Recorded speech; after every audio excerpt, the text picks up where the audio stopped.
জয় শ্ৰী জয় শ্ৰী মই আজি আছোঁ আপোনাৰ দদৰাৰ আপোনাৰ প্ৰয়াত ভূপেন হাজৰিকা গুৰুগোবিন্দদেৱৰ তেখেতৰ প্ৰেক্ষাগৃহত আছোঁ।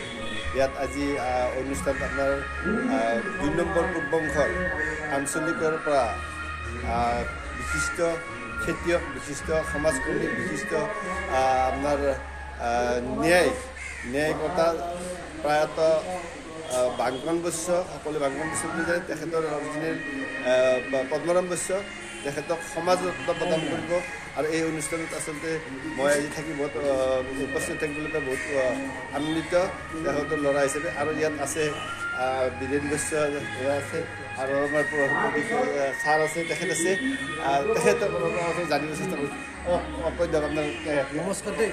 আজি এই মহল অনুষ্ঠানটো আমাৰ এই অঞ্চলটোৰ যিটো অঞ্চল আমাৰ বৃহত্তৰ অঞ্চলটোত। নমস্কাৰ। পোনপ্ৰথমে মই পূৰ্বাংশৰ সমন্বয় কমিটিক ধন্যবাদ জনাইছোঁ। তেখেতসকলে ইমান ধুনীয়া এটা মহৎ অনুষ্ঠান আজি আমাৰ দদৰা ভিউৱান প্ৰেক্ষাগৃহত অনুষ্ঠিত কৰাৰ কাৰণে। আৰু এই অনুষ্ঠানত থাকি মই নিজে যথেষ্ট উপকৃত হৈছোঁ আৰু লাভৱানো হৈছোঁ। আৰু এই অনুষ্ঠানটো কৰাৰ মূল উদ্দেশ্য হৈছিল যে আমাৰ এই ২ নং পূৰ্বাংশৰ অঞ্চলত বিশিষ্ট 4গৰাকী ব্যক্তিক সমাজৰত্ন উপাধি প্ৰদান কৰা হ'ব। তাৰে 3জন অলৰেডি তেখেতসকল স্বৰ্গগামী হৈছে, মৰণোত্তৰভাৱে দিয়া হ'ব। আৰু এজন আমাৰ জীৱিত আছে আমাৰ মাজত, আজিও আমি পাওঁ, বংশধৰ কণাজ দাস চাৰদেৱ। এই 4জনক আজি আমি ইয়াত ভাৰতৰত্ন প্ৰদান দিয়া হ'ব। ইয়াৰে ৰৌমাৰী অঞ্চলৰ বিশিষ্ট ব্যক্তি, এতিয়া আমি তেখেতক আমাৰ আটা বুলিয়ে মাতিছিলোঁ। তেখেত সামাজিক ব্যক্তি আছিল বাংকন বৈশ্য, তেখেতৰ কিন্তু লিখিত নামটো আছিলে পদ্মৰাম বৈশ্য। তেখেতৰ ৰৌমাৰীত ঘৰ। আজি ২ নং সমন্বয় সমিতিয়ে তেখেতক মৰণোত্তৰভাৱে এই সন্মানটো প্ৰদান কৰিছে। আৰু এই চেগতে মই মোৰ শ্ৰদ্ধাৰ আটা পদ্মৰাম বৈশ্যক স্মৰণ কৰিছোঁ। আৰু তেখেতক মই মোৰ ফালৰ প্ৰণাম জনাইছোঁ। তেখেত য'তে আছে তাতে সুখেৰে শান্তিৰে থাকি তেখেতৰ পৰিয়ালৰ লগতে আমাৰ ২ নং পূৰ্বাংশৰ অঞ্চলটোক যাতে সদায় আশীৰ্বাদ কৰি থাকে তাকে কামনা কৰিছোঁ। ধন্যবাদ। জয় আই অসম। জয় অসম। হয়, খুব সুন্দৰ আপোনালোকে গম পালে। আৰু মই আপোনাৰ ভিতৰত আপোনালোকে গৈ দেখাবলৈ চেষ্টা কৰিম। সম্পূৰ্ণ আপোনাৰ অনুষ্ঠানটো দেখাম। আচলতে মোৰ লগত আৰু আচলতে মোৰ দাদা, তেখেত ছাৰ মোৰ শ্ৰদ্ধাৰ তেখেত দাদা আছে। দাদাৰ পৰা আচলতে মই জানিব চেষ্টা কৰিম। আজি তেখেত আমাৰ ৰৌমাৰীত তেখেতৰ পদ্মৰাম বৈশ্যৰ তেখেতৰ আগৰ পৰা তেখেতৰ সম্পৰ্ক কেনেকুৱা আচলতে আমি কেনেকুৱা পাইছোঁ তেখেতৰ সম্পৰ্ক? নমস্কাৰ। মই মোৰ প্ৰদীপ কলিতা, এতিয়া হাজোৱা উচ্চতৰ মাধ্যমিক বিদ্যালয়ৰ ভাৰপ্ৰাপ্ত অধ্যক্ষ হিচাপে দায়িত্বত আছোঁ। মই মোৰ বন্ধু উদ্ধৱ বৈশ্য, প্ৰয়াত পদ্মৰাম বৈশ্যৰ জ্যেষ্ঠ সন্তান, মোৰ খুব এণ্টিমেট ফ্ৰেণ্ড। মই যেতিয়া সেইখন ঘৰৰ সৈতে সম্পৃক্ত হৈ আছিলোঁ তেতিয়া তেখেতে সামাজিকভাৱে ইমান এই বৃহত্তৰ অঞ্চলৰ মানুহৰ লগত সংপৃক্ত হৈ যায়। সামাজিকভাৱে এজন প্ৰকৃত সমাজকৰ্মী, লগতে এজন শ্ৰেষ্ঠ খেতিয়ক। মই ভাবোঁ আমাৰ খেতিয়কসকলে যি অৰ্থনৈতিক আমাৰ অসমৰ অৰ্থনৈতিক বুনিয়াদ ৰচনা কৰি আছে, এইসকল খেতিয়ক আমাৰ সদায় পূজনীয়। আৰু তেখেতে যি ধৰণৰ খেতি বাতি কৰিছিল আমি সেই সময়ত গৈছিলোঁ। গতিকে গোটেই দিনটো কাম কৰিব, তাৰ মাজতে সমাজখনৰ বিভিন্ন সামাজিক কামত তেখেত জড়িত থাকি সমাজখনক আগুৱাই নিছিল। আমি আনন্দিত এইটো কাৰণে যে প্ৰয়াত পদ্মৰাম বৈশ্যক মৰণোত্তৰভাৱে সমাজ ৰত্ন বঁটা প্ৰদান কৰিছে। আমি তাৰ কাৰণে মই তেওঁৰ পুত্ৰ উদ্ধৱ বৈশ্যৰ মোৰ যিটো বন্ধু, প্ৰকৃত বন্ধু, গতিকে মই নিজে গৌৰৱান্বিত। আৰু মই তেখেতৰ বিদেহ আত্মাক আজিৰ এই সময়ত মই তেখেতৰ বিদেহ আত্মাক সদ্গতিৰ কাৰণে ভগৱানৰ ওচৰত প্ৰাৰ্থনা জনাইছোঁ। সমাজলৈ বিয়পি যাওঁ। আৰু এই বাৰ্তাৰ মূলাধাৰ আপোনালোক, এই বাৰ্তাৰ বহনকাৰী শ্ৰীৰামচন্দ্ৰ ৰামায়ণৰ। কেনেকে লংকা বিজয় হৈ গ'ল, ৰাৱণৰ আছিল সেই স্বৰ্ণ লংকা। সকলো গৈ পেলাই ৰাজসভাত বহিছে। শ্ৰীৰামচন্দ্ৰক কোৱা হ'ল, মহাশয় আপুনি এইখন আসনত বহাওক, আজিৰ পৰা আপুনি লংকাৰ মহাৰাজ।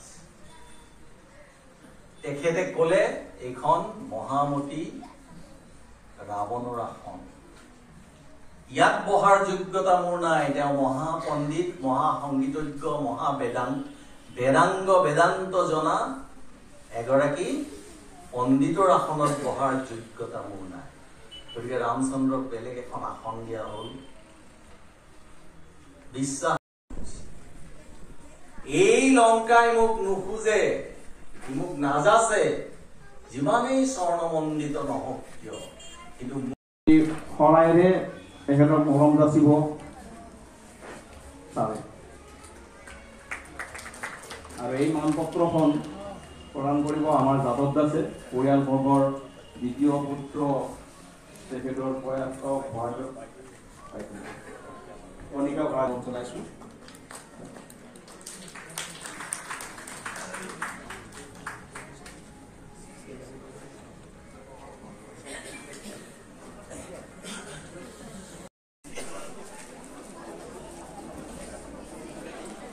মঞ্চ উদ্যোজক হিচাপে আমন্ত্ৰণ জনাই অনা অসমৰ সন্মানীয় মুখ্যমন্ত্ৰী ডক্টৰ হিমন্ত বিশ্ব শৰ্মাদেৱৰ বিশেষ কৰ্তব্যৰত বিষয়া আমাৰ সকলোৰে পৰিচিত শ্ৰদ্ধাৰ শ্ৰীযুত হেমন্ত চৌধুৰী ডাঙৰীয়াদেৱ, তেখেতক আমাৰ ২ নম্বৰ পূব বংগৰ সমন্বয় সমিতিৰ ফালৰ পৰা এটি সম্বৰ্ধনা। ক্ষুদ্ৰ পথৰ পৰা সমাজৰ সঠিক পথৰ পৰা বিচলিত হৈ সমাজৰ বিশৃংখল পথটো বাছি লৈছে। যদি আমি সমাজে এনেকুৱা সুন্দৰ সভা সমিতি অনুষ্ঠিত কৰিম, আমি সমাজৰ জ্যেষ্ঠজনক তেওঁলোকৰ জীৱনজোৰা সাধনাৰ বাবে আমি সম্বৰ্ধনা জনাওঁ, তেতিয়াহ'লে নিশ্চয় উঠি অহা প্ৰজন্ম আমাৰ এনেকুৱা পদক্ষেপৰ প্ৰতি আকৰ্ষিত হ'ব।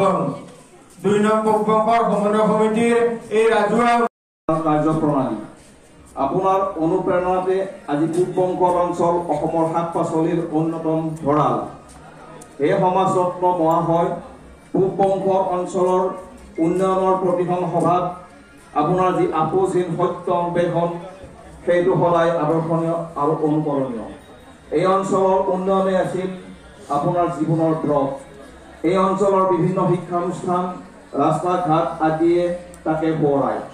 হে মহানুভৱ মহাশয়, আপুনি আছিল পূব বংগৰ অঞ্চলৰ সকলো দুখীয়া সুখীয়া। আপোনাৰ অনুপ্ৰেৰণা আৰু সাহায্যই এই অঞ্চলৰ মানুহক মানুহ হিচাপে জীয়াই থাকিবলৈ সাহস দিছিল।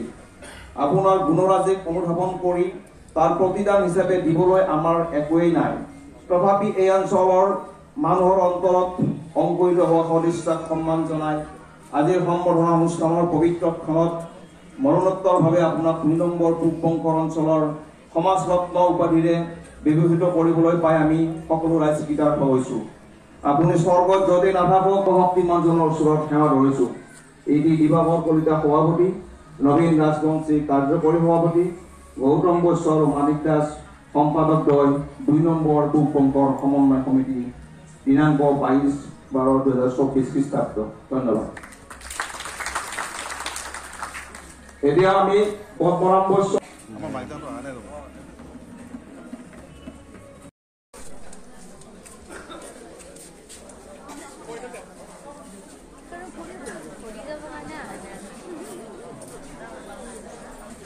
শিক্ষাবিদ তথা ক্ৰীড়া সংগঠক আমাৰ শ্ৰদ্ধাৰ সন্মানীয় কনক দাস ডাঙৰীয়াদেৱ, তেখেতক আমি সমাজৰত্ন বঁটা দিয়াৰ কাৰণে আগবাঢ়িছোঁ।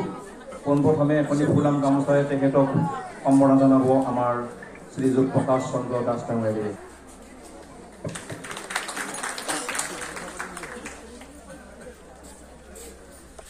এটি শৰাইৰে সম্বৰ্ধনা জনাব ২ নম্বৰ পূব বংগৰ সমন্বয় সমিতিৰ সন্মানীয় সভাপতি দিবাকৰ কলিতা ডাঙৰীয়া।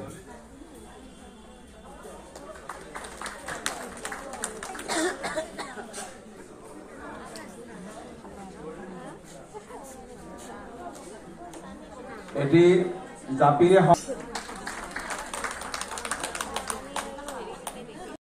দুখীয়া দেখতে মৰিয়াতে দদৰাতে পুচৰিয়াতে কামৰূপতে আজাৰাতে গুৱাহাটীত সৰ্বে সন্তু নিৰাময়া সৰ্বে ভদ্ৰাণী পশ্যন্তু বুলি মই মোৰ বক্তব্যৰ সামৰণি শেষত কৈছোঁ। ইমান মনোযোগেৰে আটাই শুনি থকাৰ কাৰণে আপোনালোক আটাইকে আন্তৰিক সেৱা আৰু ধন্যবাদ। ৰাইজ মোৰ কুশলে থাকক। ধন্যবাদ। সন্মানীয় আজিৰ সভাৰ নিৰ্দিষ্ট বক্তা, university of science and technology মেঘালয়ৰ সম উপাচাৰ্য তথা পশ্চিম গুৱাহাটী মহাবিদ্যালয়ৰ প্ৰাক্তন অধ্যক্ষ ডক্টৰ বলেন্দ্ৰ কুমাৰ দাস ছাৰক আমি ধন্যবাদ জ্ঞাপন কৰিছোঁ। ৰাইজ তথা আমাৰ সমিতিৰ হৈ তেখেতক অশেষ ধন্যবাদ জ্ঞাপন কৰিছোঁ। ভৱিষ্যতেও এনেধৰণে আমাক দিহা পৰামৰ্শ দিব বুলি আমি আশা ৰাখিছোঁ আৰু সকলোৰে উজ্জ্বল ভৱিষ্যত কামনা কৰি এই গোটেই সম্বৰ্ধনা অনুষ্ঠানটো পৰিচালনা কৰাৰ কাৰণে সম্পাদক গৌতম বৈশ্য ডাঙৰীয়াক অনুৰোধ জনাইছোঁ। গৰাকী ব্যক্তিক সমাজৰত্ন বঁটা প্ৰদান কৰিবলৈ বিচাৰিছোঁ। 3 গৰাকীক মৰণোত্তৰভাৱে আৰু 1 গৰাকী আমাৰ মাজত উপস্থিত আছে। পোনপ্ৰথমে আমি সম্বৰ্ধনালৈ আগবাঢ়িছোঁ দদৰা নিবাসী প্ৰয়াত বাপজন আলী পৰিয়ালবৰ্গক আমি মঞ্চত আহিবলৈ বিশেষভাৱে অনুৰোধ জনাইছোঁ। তেখেতসকলৰ পৰিয়ালবৰ্গ আহিলে আমি নথৈ আনন্দিত হ'ম।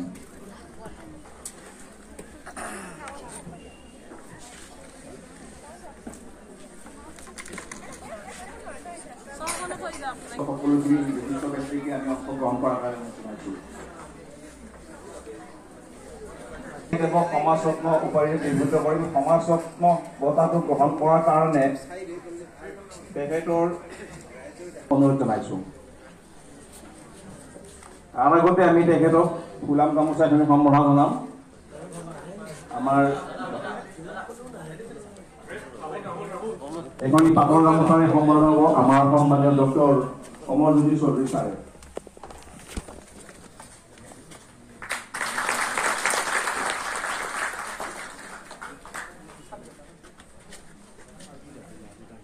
বঁটাটো প্ৰদান কৰিব আমাৰ সন্মানীয় ডক্টৰ বলেন্দ্ৰ কুমাৰ দাস।